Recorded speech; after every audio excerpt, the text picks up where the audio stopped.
but one goal: to meet the need for crisis care and overcome the obstacles together. So join in. The Crisis Jam is starting now.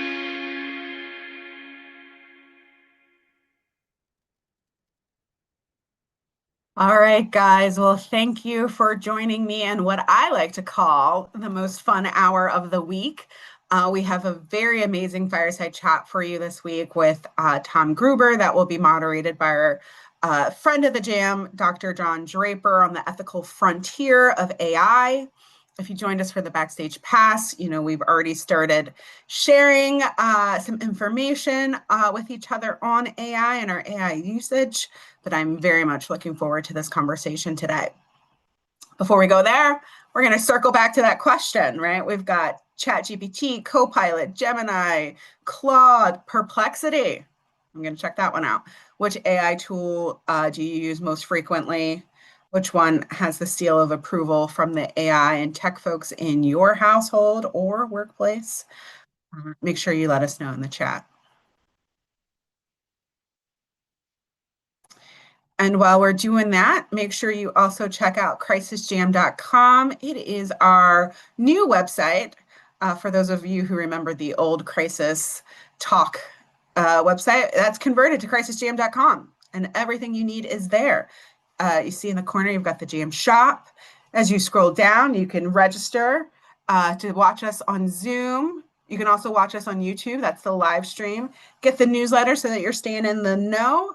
And then, of course, you can see what happened last week. If you unfortunately missed it, it was a really great debate with Paul Galdis and Dr. Joe Parks. And again, that is available on YouTube. You can watch it right there, embedded on the website entirely, or you can go to our YouTube and you can scroll through all of the previous episodes. I believe every episode from episode 35 up until today will be there. So make sure you like and subscribe so you don't miss any episodes.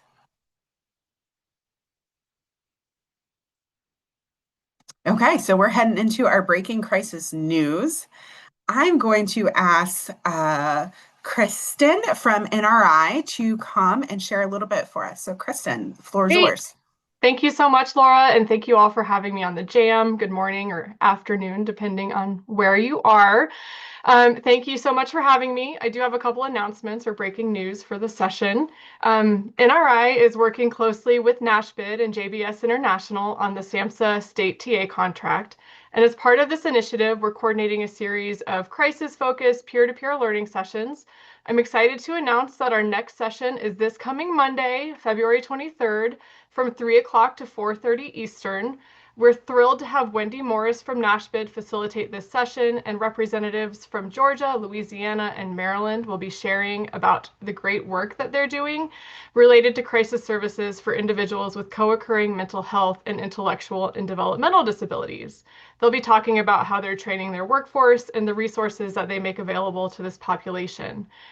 We hope that you can join us, and I'll go ahead and stick the registration link in the chat after I'm done today.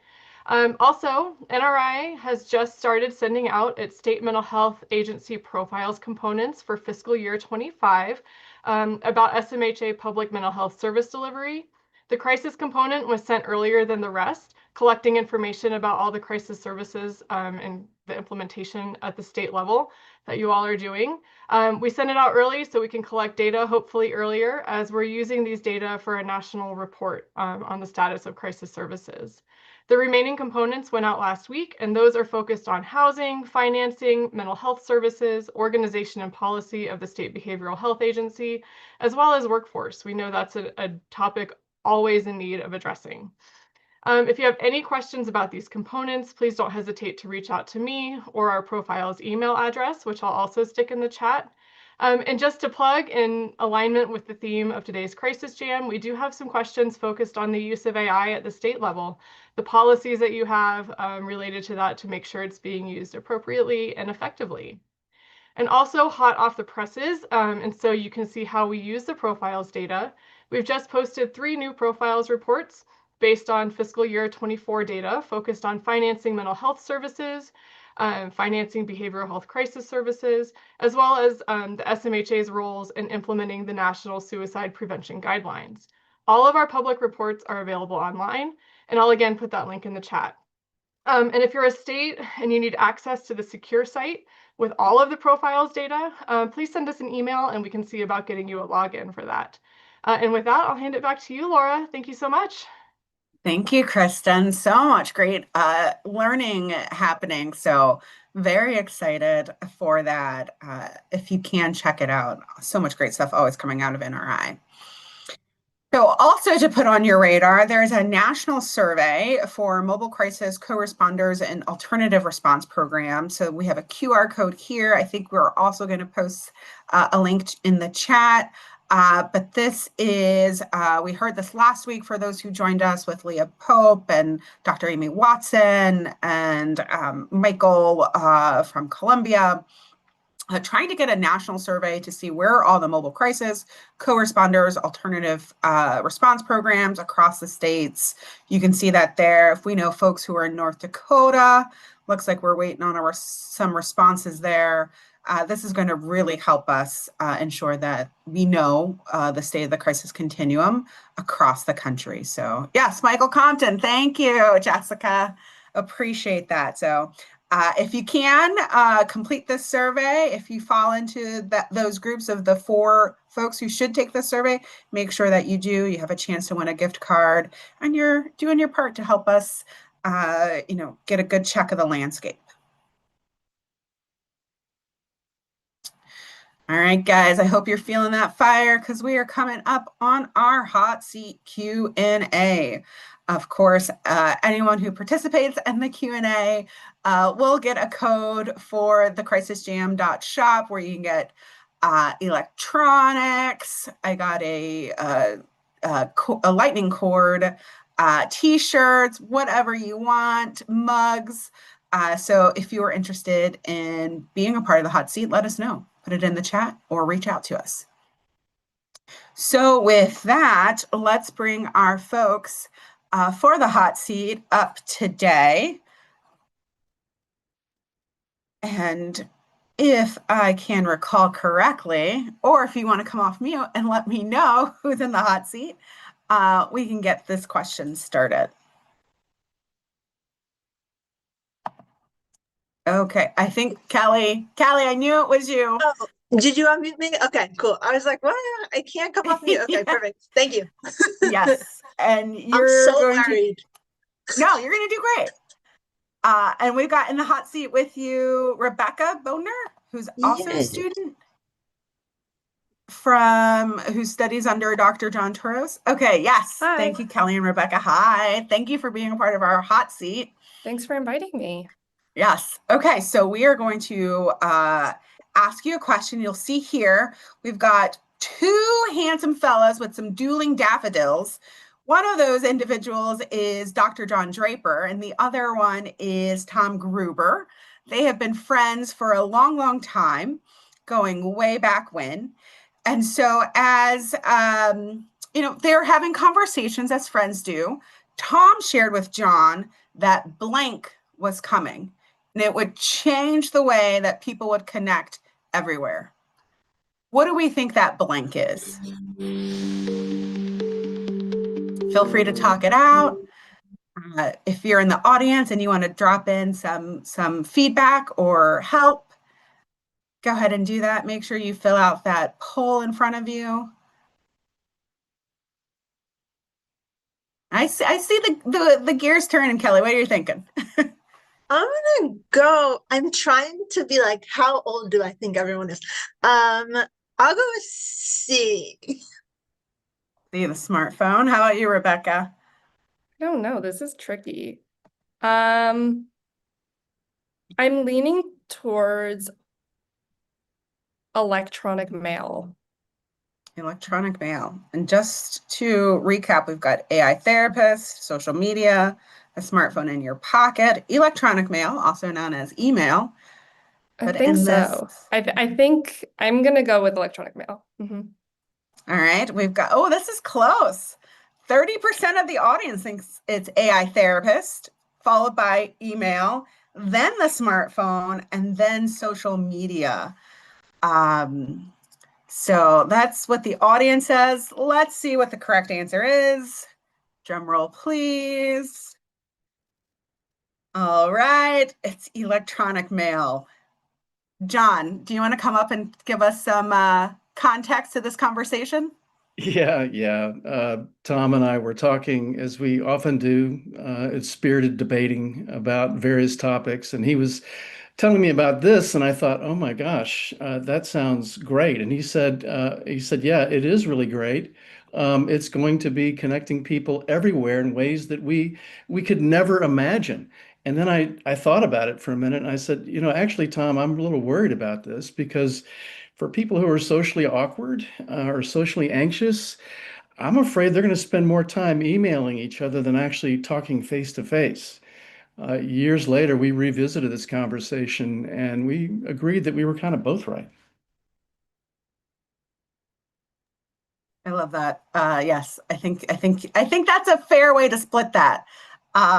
We'll have to see who won the dueling daffodils war when we come back to you for our fireside chat.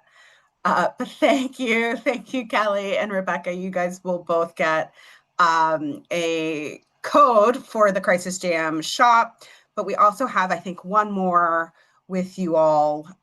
So that is going to be our over-under. Let's go there next. The time has come for this. Nom, nom, nom. Okay, so Cookie Monster has let us know that the AI in healthcare, right? So there's a recent report from Harvard around the use of AI in healthcare from strategies to implementation. Based on that report, we've got this question, and this question is also going to involve the audience again. So Harvard is estimating that AI will reduce treatment costs 50%, improve health outcomes 40%, and then have $188 billion market share. So the question today is, what percentage of jammers, that means everyone on the call today, would be comfortable with their healthcare provider using AI tools? So if you are listening, drop in the chat what you think. Kelly or Rebecca, one of you will say, hey, what percentage of the jammers today you think would be comfortable? So maybe half of the folks on the call, a third of the folks, and then the other person will say, I think it's over or I think it's under that number. All right, Kelly, do you want to make a number or should I make the number? Okay, I'm going to do it, I guess. Okay. I think that if it's of the people on this call, I would have to assume that most of you are probably crisis averse. So I would interpret that maybe like 15% of you all, I think, would maybe be comfortable with their healthcare provider using AI tools. I think it depends. This is I feel like the question is very open-ended, the better conversation of like what this question means, how are they using AI tools? Are they providing you with the care, or is it just helping with administrative burden, like outreach to patients or responding to messages? I don't know. I think I would have different answers for the breakdown of what could come from this question. Those are great researcher questions, but this is the Crisis Jam. We're just having fun. So 15%, what do you think, Kelly? Over or under? I'm going to say over. I think it's way higher than that. Yeah, I would tend to agree with you. And I think based on what we're seeing in the chat, folks are saying pretty high. Don says he's comfortable. So I'm going to say it's higher. So I'm going to give Kelly this win. Sorry, Rebecca, but you got it on electronic mail, so it's a split 50-50. Awesome. Well, thank you, ladies, so much. Appreciate you coming on the jam and look forward to hearing from you later. For sure. Thanks for having me. Of course. AI is endorsing AI. Oh, no. All right. Well, I think that brings us now to our lead story.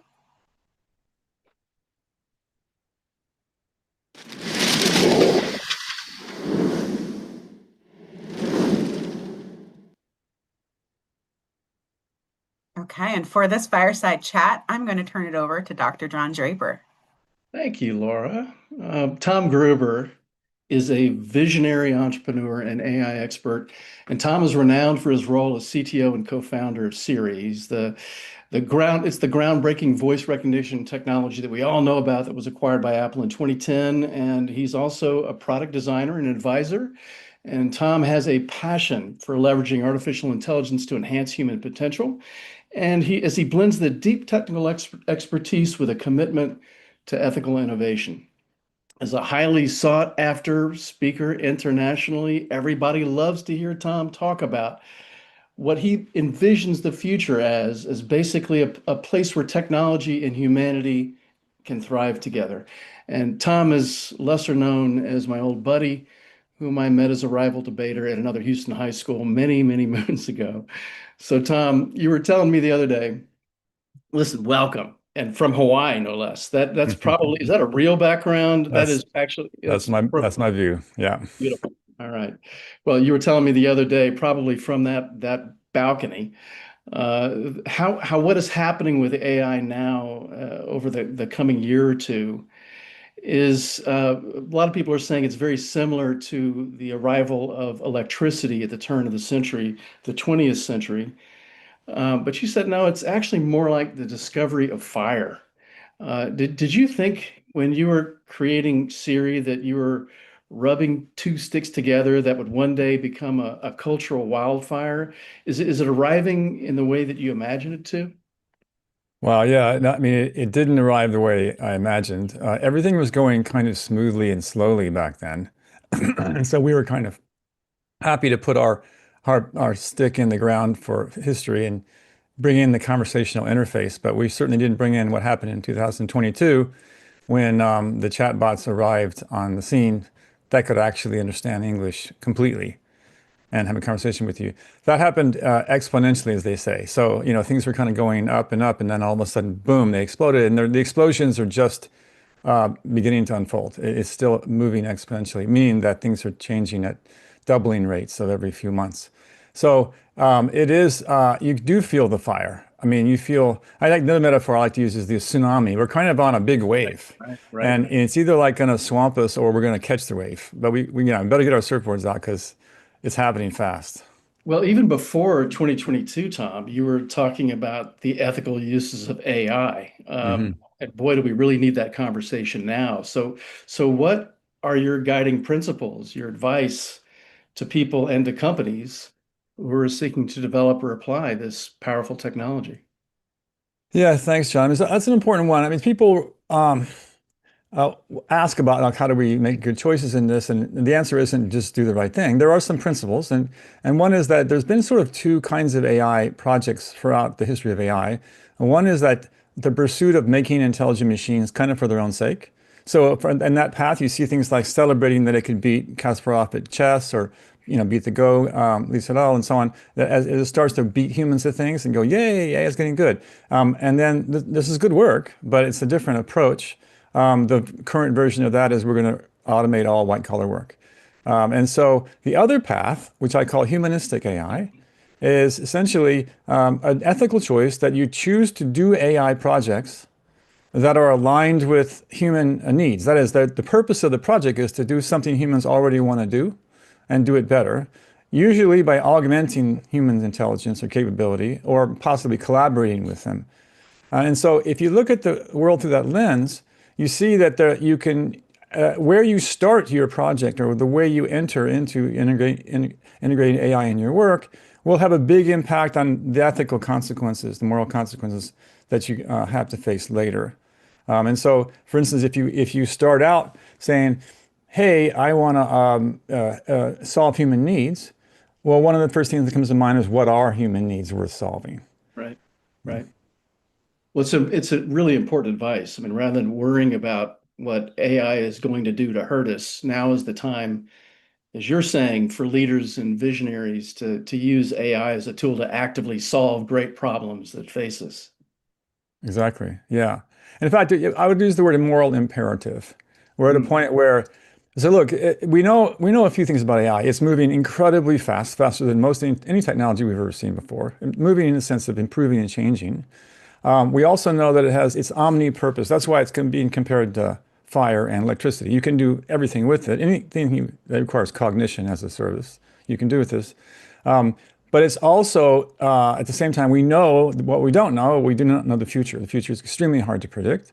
We don't know which applications are going to work. We don't know the unintended consequences of those applications and so on. So at this point, given those things that we do know, that essentially it's a morally almost like imperative, it's important that we only choose to do work that is taking the gambles on achieving really important goals of humanity. And one of them actually is the one when people say, well, what do you mean? Like, what are your most important goals? The first one I usually list is mental health care. It is it's the lowest hanging fruit of problems that are affecting all of humanity. World Health Organization, I quote, says 1 billion people are suffering from clinically severe, you guys know this. But I mean, it's like amazing. And yet, if you think about it, despite your work, the great work of this group, there's never, ever, ever going to be enough humans to service them with one-on-one conversational care. And so it's a place where AI really can and ought to be able to be used.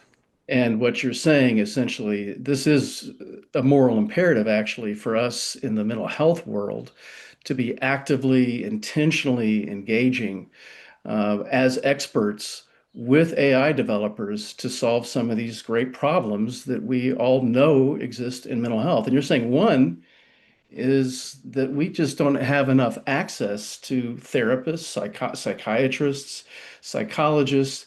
We need to use chatbots in some ways. But it sounds like what we really need to do is we need to engage, not with fear, but with intent and excitement, enthusiasm, and capability with developers. Is that right? Well, absolutely, John. I think you're getting right to the core of it. Like, let's go back a few years to the previous massive use of AI on humanity, which is social media. Social media, as most of you know, uses AI to optimize the addiction of its users. It's an unfair advantage. It has all the data of billions of people, and it uses it against their best interest to addict them. Now, this use of the technology is an unintended, you could say unintended consequence, but it was an unconscious use of AI. And it was never designed to improve mental health care or mental health or even thriving of humanity. It was only made to improve the bottom line of social media companies. So with that goal being profitability or addiction, growth of user base, that had the consequence we see. So now what the difference is, as now people, in fact, are seeing AI going, well, we don't want bad stuff coming from AI, and we should tell the AI companies that OpenAI and Anthropic and Google and so on to do the right thing. And what I'm saying is they're not going to do your job. And just like social media, well, social media is a special case. They knew better, but they didn't do it. They did the wrong thing. But in this case, they're not going to do what your job would be, was to make an actual mental health care experience. They're going to give a generic thing, and they're not going to be like the power company. Here's the electrical feed. You need to build the machine that runs on electricity. You need to build the application. And I'm saying it's easy for me to say. It's hard to do this, very hard. But if we don't do anything, and we've already seen, like the Common Sense Media report came out very clear, kids and adults will go to generic chatbots and act as if they're friends and therapists. Yeah, just recently, Tom Insel, who you may know, was recently a guest on this show, and he reminded us that we need our subject matter experts to work with all the AI developers to build these purpose-designed applications. And he was specifically saying that using ChatGPT or generalized chatbots for something like psychotherapy is like using a Swiss Army knife for surgery. So we really need to say this AI isn't bad. We can make it good, and we can do some special things with it. Are there some specific things that you're aware of in the mental health space that you think are really exciting prospects for us? Yeah, the therapists that I've talked to, clinicians who I've asked the question to about, what do you think about using AI in your field and so on, the practicing folks, they're saying, look, things like cognitive behavior therapy algorithmic kind of therapy you can do in your sleep if you're an AI. That should be easy. It is being done all over the place. IFS, integrated family systems or whatever it stands for. Also kind of a kind of a talk therapy that has a kind of algorithmic feel to it.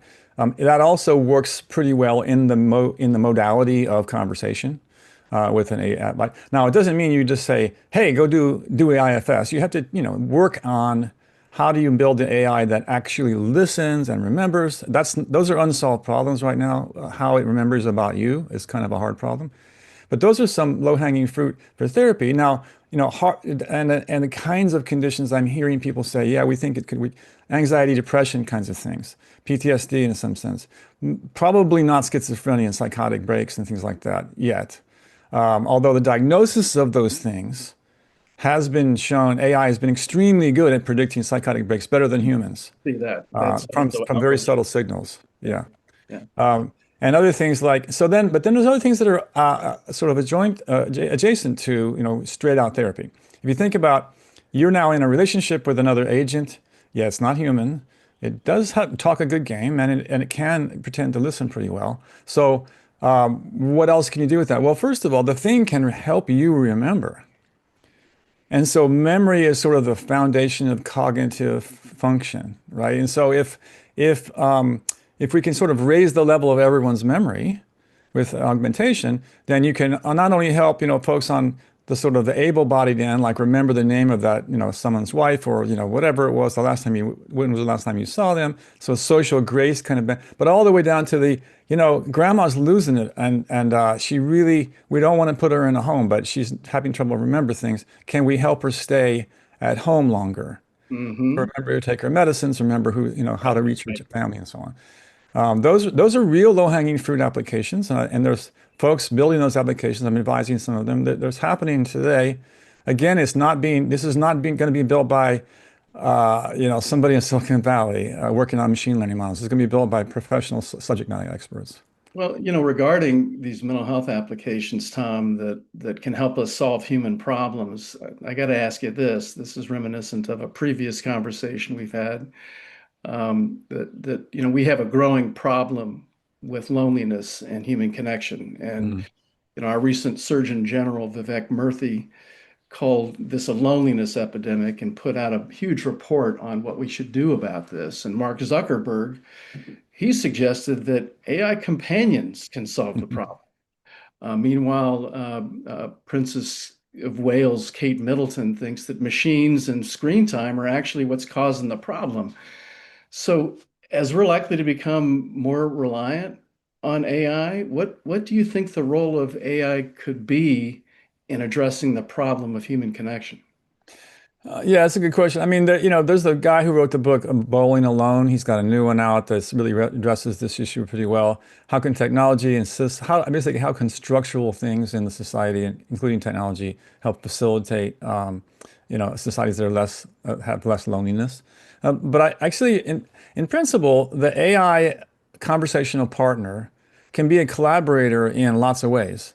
And for someone who's like a shut-in, who's leading, they maybe need some way of getting a sort of a bridge to the outside world. And it's not necessarily a replacement for having a friend, but someone who can remind them that their extended family is there. Would you like me to put your daughter on the phone? How about that? Or how you feeling? Da, da, da. There's use cases there that are quite appropriate. Even having a conversation with someone who's living at home, who's elderly, at the borderline of needing institutional care. This is really a really crisis. This is a real buffer zone here where we can have a lot of impact.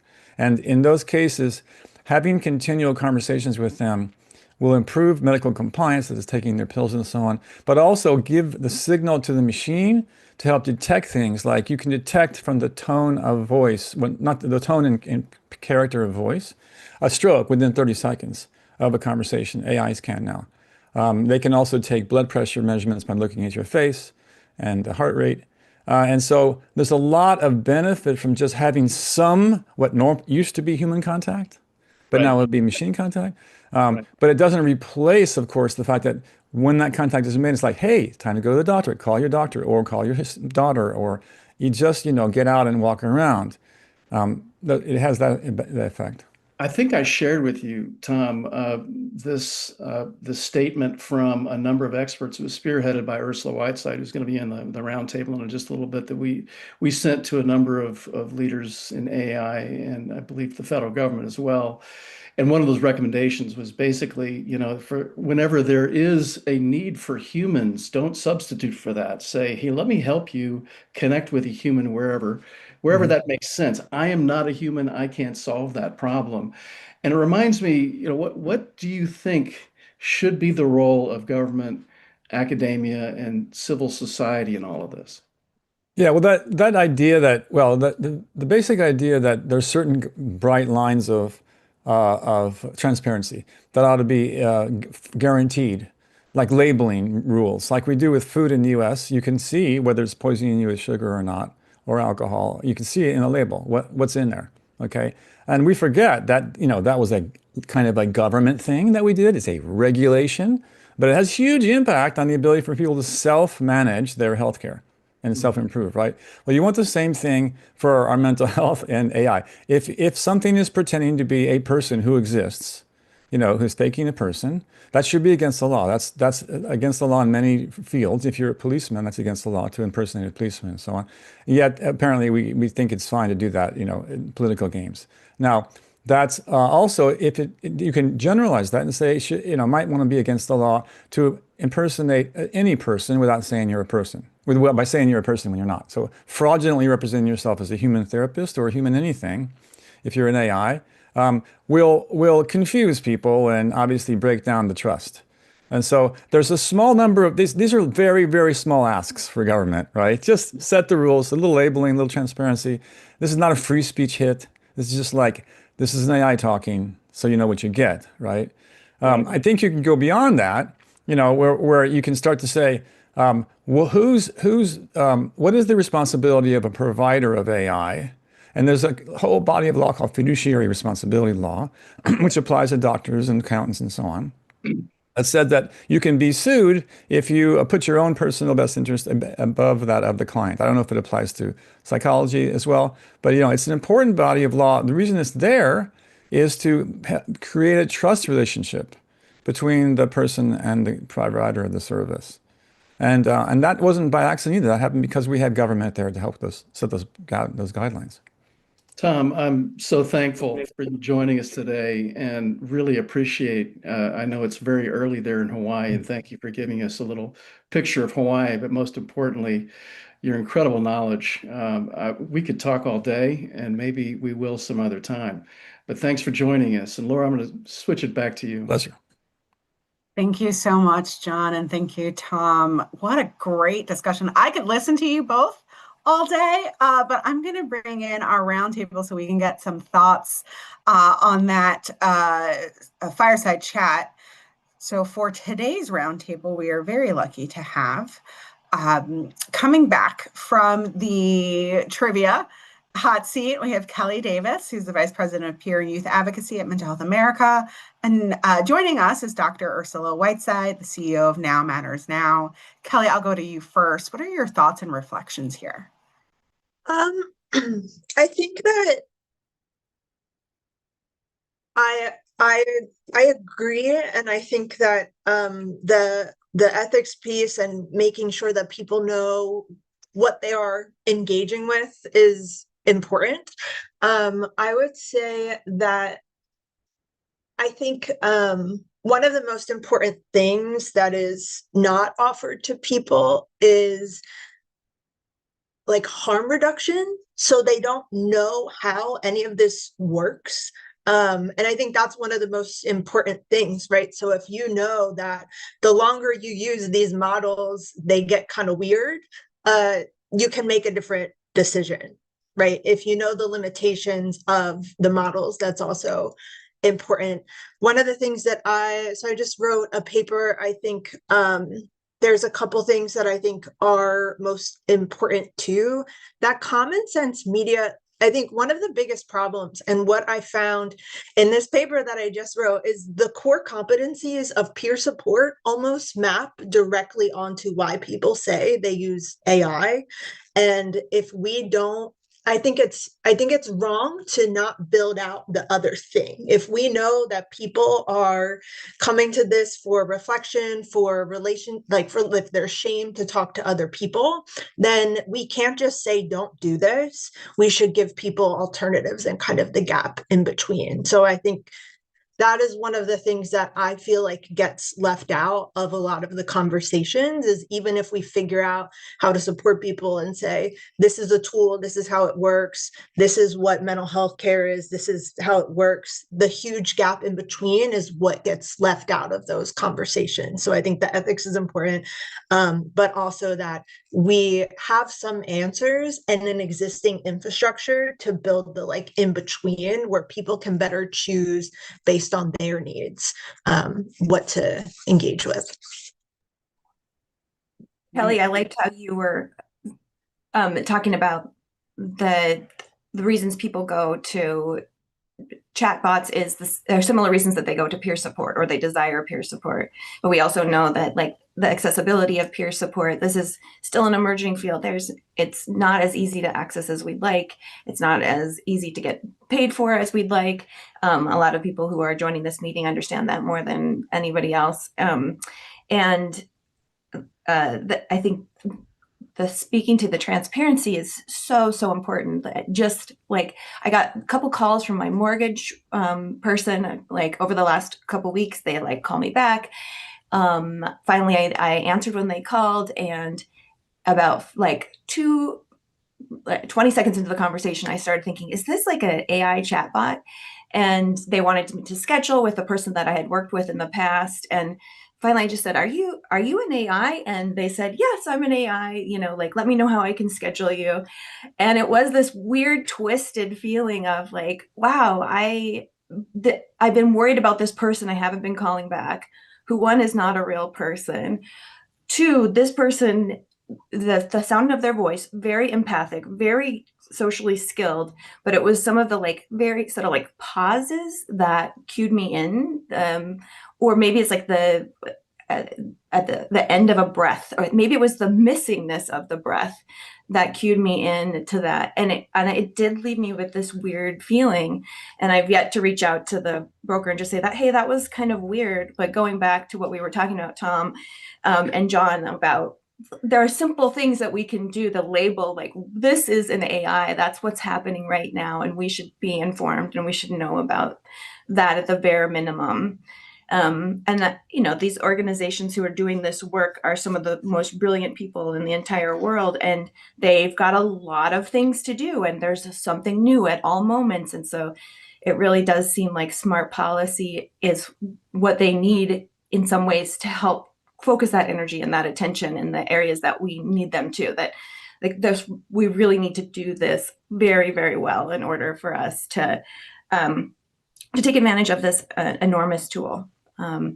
So adding on to that, Kelly, like in terms of peer support and the alternatives, how do we think that AI could potentially support that? They're generating all these potential users. They're identifying all these people who could use the help, and they're helping get them to the 988 and crisis lines and as well. But what else might they do? And I have some ideas about that too, but I was curious what you might think. I think two things. One, part of the other thing, and I used a famous AI that says it's a therapist when it first came out. And one of the issues that I have focused on is harmful refusal. So if people don't understand and they get like activated, or they don't understand that this AI is actually programmed to push back, I think that's a huge problem. And the research is starting to show that we need better kind of frameworks. I think the other piece that I have also worked on is this idea, like I would call it like 988 or nothing, where it's like, if you are using this in extended period of times for a specific reason, even if you go to 988, you come back. because it doesn't meet the same need. So I do think we have a lot of things from peer support, like advanced directives, like doing kind of starting out by being, what are your grounding tools? Who can reach out to you? Who can you reach out to? Because again, I think that we just kind of abandon people about what the in-between could be, especially if they've never been in an environment where someone says, right, like a RAP plan, right? It's like, what are your tools and how can we support you, instead of just kind of giving a hard refusal and telling you to go somewhere else. Yeah. And I'll just add too that we know that sitting and talking to somebody who's suicidal is a skill, and a lot of people don't have that naturally. I think actually they probably have it naturally and then they lose it over time with just learning to be afraid. And the machines don't have that built-in fear. And so I think that AI could potentially be teaching humans how to better sit with somebody who's struggling, because I think as a whole community, we all need to get better at that. And there's so much room for growth without panicking, without, trying to involve emergency services, providing hope, but without doing that in a Pollyannish way, like being present with that person. I think these are things that AI could help us learn and help us be better able to be with people who are in their darkest moments. Thanks for giving us an opportunity to share. I'm so glad. Yes, so please. I could talk about this endlessly. Sorry. I think that the one piece there too that I think is really important is we kind of know a lot of the problems that have been in the field, right? It's technically different, but the problems reflect a lot of the history of how things like suicide or like intense emotional experiences, people speak about them. So I do think one of the other things that is being used a lot is using AI to train providers. So I also think that that is a big opportunity to engage people with lived experience to help kind of shape this refusal in a way that is not harmful to people. Because I think there was a framework that was introduced. I'll have to look it up and I can drop the paper in, but a framework for what like harmful like harmful refusal works. And if we can have people with lived experience be involved in the like this helps and this harms in the training of clinicians who are often not trained in some of the suicide prevention as well. Sorry, does that add that? No, listen, guys, this has been such a thrilling roundtable, just as informative for me as the fireside chat. So thank you both, and thank you, Tom and John. Let's move the conversation to the chat because I think there's a lot that can still keep going. And I'm going to pose this question that I would love, the roundtable and John and Tom, your feedback on. Do we get to a point where, like a Citizens United for AI, where AI could be considered people like the way corporations are? How do you all feel about disclosures? If we could move that into the chat, because I'd love to keep that going, but I'm being moved along. So I'm going to turn it over to Dr. Richard McKeon to give us a SAMHSA update.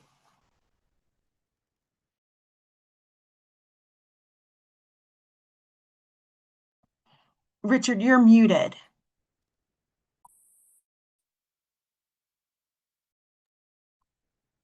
Let's try this again.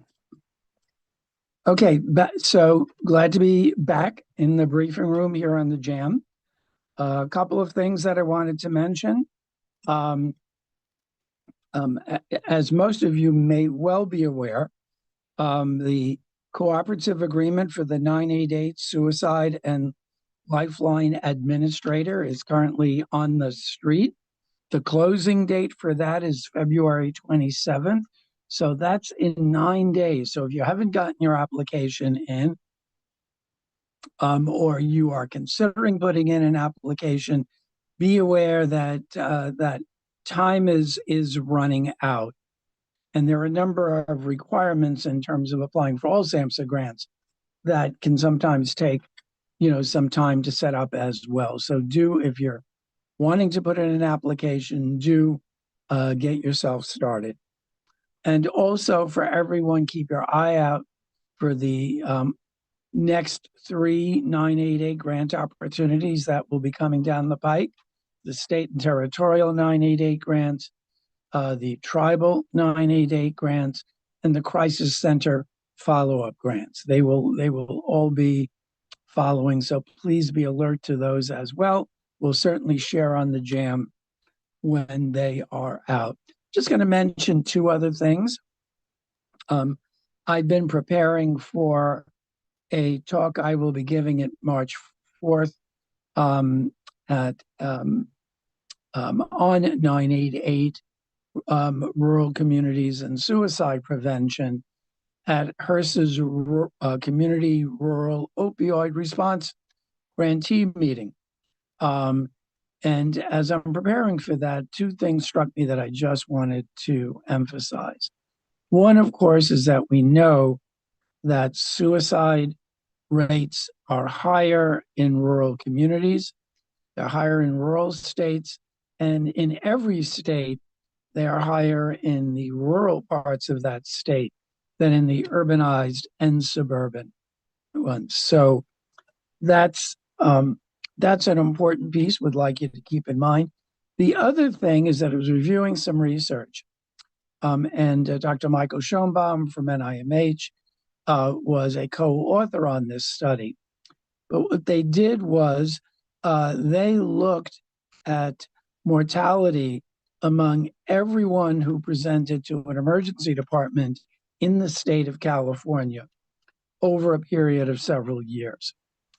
And what they found was really striking. First off, it's really rare for this kind of research to exist. That even though in other areas of healthcare, there's outcome data that where mortality statistics are shared, for example, after cardiac surgery, there isn't anything similar in behavioral health. But what they did was looked at after an emergency department presentation. What they found was the base rate in an emergency department for everyone was twice the national rate, consistent with what some of the studies have shown the impact of universal screening in emergency departments, namely that it doubles the identification of suicidal people. But it also found that people who presented to an emergency department with a suicide attempt over the next 12 months were 56 times more likely to die by suicide. And those who presented with suicidal ideation were 14 times more likely to die by suicide.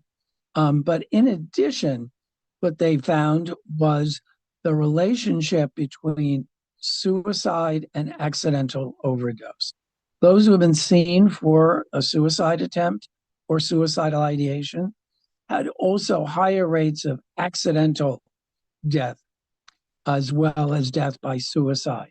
And similarly, those who were there for accidental overdose, if that was the reason for the emergency room, they had elevated rates of accidental overdose deaths, but also elevated rates of death by suicide. So again, the importance of rural suicide prevention and crisis care on the one hand, and also the important link with substance use and with accidental overdose. Thank you. Thanks so much, Dr. McKeon. Again, those things go so close together. So appreciate you. And maybe you can drop that in the chat. I'm going to send it over to Jessica Pollard for the NASHBID update.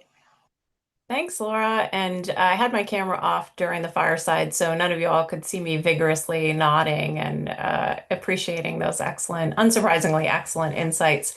So I wanted to mention a few related points for NASHBID, along with our colleagues at WICHE and other organizations. We are planning our 2026 National Dialogues on Behavioral Health Conference, and I'm very excited to say the topic this year is digital mental health with a focus on AI. So for those of you who are saying, I wish there was more time, for this conversation. I don't want to stop talking about this. It's, really wanting to go into more depth. And if you have participated in a National Dialogues conference before, that's exactly what happens. It's an in-depth, there's some presentations, but really a whole lot of dialogue happening. So very excited that digital mental health and AI will be the topic for 2026. So don't have the exact date 100% ironed out. So just block off early November. Plan to be in New Orleans for that conference. That's my weekly teaser, and we will come back to you with more details as that registration becomes available. So just quickly, we'll mention some of the things that state behavioral health leaders have been thinking about are so in line with what the conversation has been today. I love that framing of aligning AI purposes with human needs as a frame. I think that's exactly the kind of conversations we're having with state leaders. We know we have insufficient workforce capacity. We know we have data that we just don't put to real-time use and drive policy decisions with more robust data analytics the way we could. For me, the big pieces are quality and training, using AI to really enhance those functions. But totally agree, it's not just about, there's AI versus humans. We're really, I think, needing to acknowledge that in some areas, in some places, it's really not digital mental health versus a human. It's digital mental health versus nothing in some areas. And that definitely needs to be addressed. But I think for me, it's really important that we keep using the right comparison points when we're saying, what we're comparing AI and other digital mental health to. And oh gosh, there was another comparison point I wanted to make.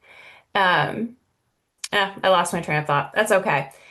So some of the things that state behavioral health leaders are thinking about that I'll just quickly mention is, what are some of the liability considerations for states as they think about supporting or not supporting some of these tools, data privacy considerations from a regulatory standpoint.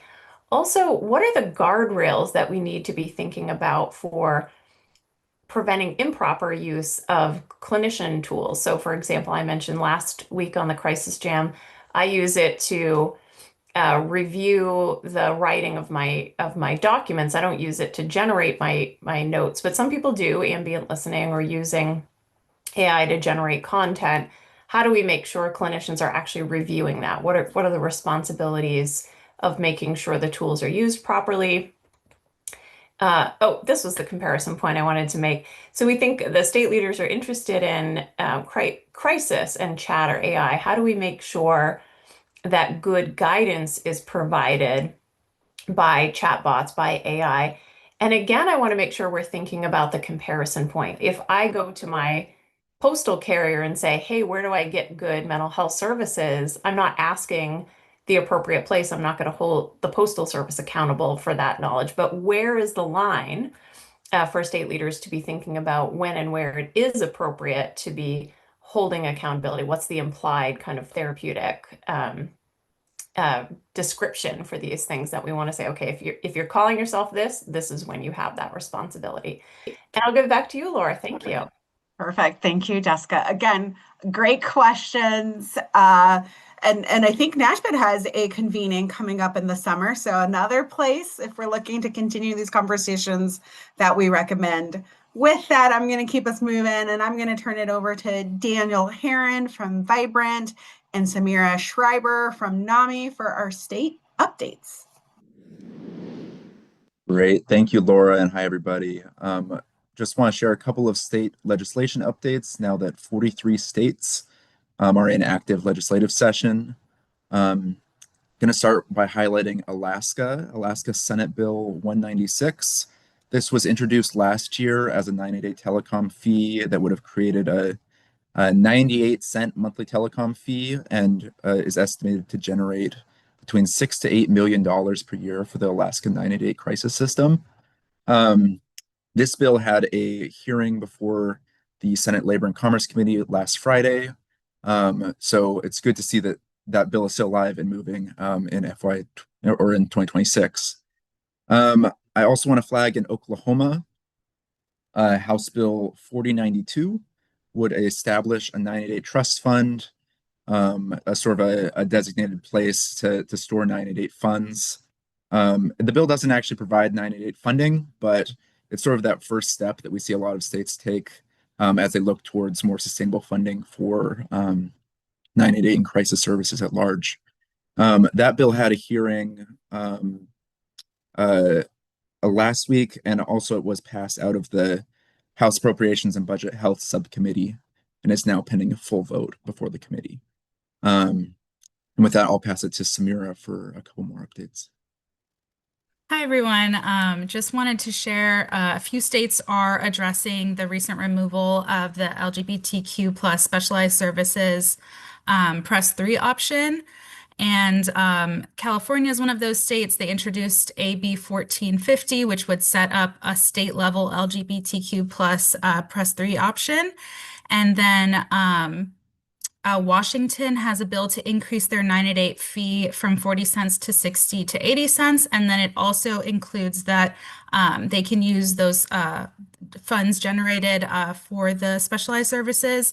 And then Illinois also introduced similar legislation, HB 5520, which would amend their existing 988 trust fund that they can use the 988 trust fund dollars for the specialized services if the federal government continues to not provide Press 3. So just wanted to share those updates. I'll put the links in the chat. Thanks, everyone. Perfect. Thank you, Daniel and Samira. And I guess I would be remiss if I didn't say a happy belated birthday to Daniel. So he just celebrated, I believe it was yesterday. So we won't say the age, but happy birthday, Daniel. That's getting lots of love in the chat. So with that, I'm going to give it over to Kristen to take us home. Thanks so much, Laura. I figured in the spirit of today's conversation about AI, I should be an avatar to end our show today. Maybe a little different, but it's okay. Felt pretty fitting if you ask me. Huge thank you to Dr. Tom Gruber and Dr. John Draper for a really good fireside chat on the ethical frontier of AI. These conversations are incredibly important because AI, for me even, is really helpful, sometimes a little unsettling, but undeniably a force that is shaping how we think about care, safety, human connection. One of my biggest takeaways is that technology isn't always our solution, but it's how we intentionally and responsibly use and choose to use it. So looking ahead to Crisis Now 4, coming this July, the momentum continues to grow. We're excited to welcome even more state participation, including Rhode Island and Tennessee, with representation now reaching up to 6 countries, if you can believe it. Crisis care and conversations are expanding in meaningful ways across the systems and across borders. Those are some of our summit partners. We are always looking to share with having more sponsors and more folks that are coming. Between these critical debates, fireside chats, lived experience voices, system innovators, this is truly one of those moments where you are going to want to be in the room where it happens. I may start singing if we don't move on, but great timing though, because the agenda should be going live this week. I know I said last week, but there were some refinements that we wanted to put up there. So I anticipate it should be up there this week. Next week, our headliner sponsor, AHP, brings us Building the Behavioral Health Crisis Workforce, a conversation that continues to sit at the center of everything happening in crisis care, because without our workforce, we can't really do the great work we do. 2 weeks from now, we're going to dive into the true cost of behavioral health care with Dr. Margie Balfour and Matt Miller. Like I said last week, not back in the napkin math, but some actual true costs to how do we make this happen. 3 weeks out. Oh, Jessica, I wish there would be a sing-along at the Crisis Summit. I would be the first one up there. 3 weeks out, Kelly Davis joins us to explore youth voices navigating behavioral health crisis, bringing some lived experience and some of our youth together. And on March 18th, we keep talking about it. We have our debate number 11. We're going to take on whether mobile crisis teams should respond in pairs. We're going to feature Megan Gleason and Dr. Ken Minkoff, where we love our debates. They're usually really lively conversations that we can share some insights to both sides of the coin. So thank you so much for being part of the Jam. Thank you so much for watching. Be sure to tune in, log on, join the movement, and we will see you next week.